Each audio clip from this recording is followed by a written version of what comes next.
প্রচণ্ড তাপপ্রবাহে সংকট আরও বেড়েছে সাতক্ষীরায় সুপেয় পানির। চলতি মাসের শুরু থেকে বিশুদ্ধ পানির জন্য চলছে হাহাকার।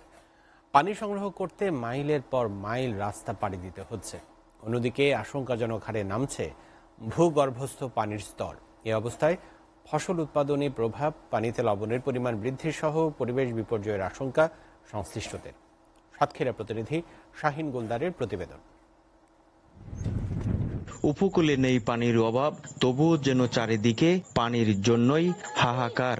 জলবায়ু পরিবর্তন, সাতক্ষীরার শ্যামনগর ও আশাশুনির পানি ও জমিতে বাড়ছে লবণাক্ততা। এদিকে সম্প্রতি দাবদাহে সংকট শুরু হয়েছে নিরাপদ খাওয়ার পানির। পানি সংগ্রহের জন্য রীতিমতো যুদ্ধ চলছে ওই অঞ্চলে। সরকারি প্রকল্পে কয়েকটি পরিবারে সরবরাহ করা হয়েছে সংরক্ষিত বৃষ্টির পানি ও পুকুরের পানি সংশোধনের ব্যবস্থা করা হয়েছে। তা চাহিদার তুলনায় অনেক কম। পানি না থাকার কারণে আমরা বিভিন্ন প্ল্যান থেকে পানি কিনে খাই। লবণাক্ত পানিতে আমরা ফসল ভালো উৎপাদন করতে পারছি না, ফসল উৎপাদনে আমাদের ব্যাহত হচ্ছে। আমরা পানি শূন্যতায় ভুগতেছি, আমাদের কলে পানি উঠতেছে না। কিনা পানি খেয়ে বাঁচতে হয়।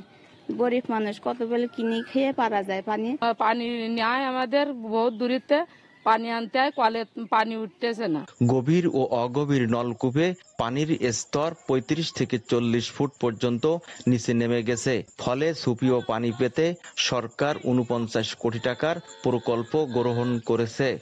বহুদিন থেকে বৃষ্টি নেই, যার কারণে আমরা পানির লেয়ার ঠিক মতন পাচ্ছি না। খাল, বিল, নদী, নালা সব শুকিয়ে গেছে। ইতিমধ্যে তার নির্বাচনী এলাকার জন্য ৪৯ কোটি টাকা সুপেয় পানির ব্যবস্থা করেছেন। সংকট মেটাতে বৃষ্টির পানি সংরক্ষণ ও সরবরাহ প্রকল্পের কাজও চলছে।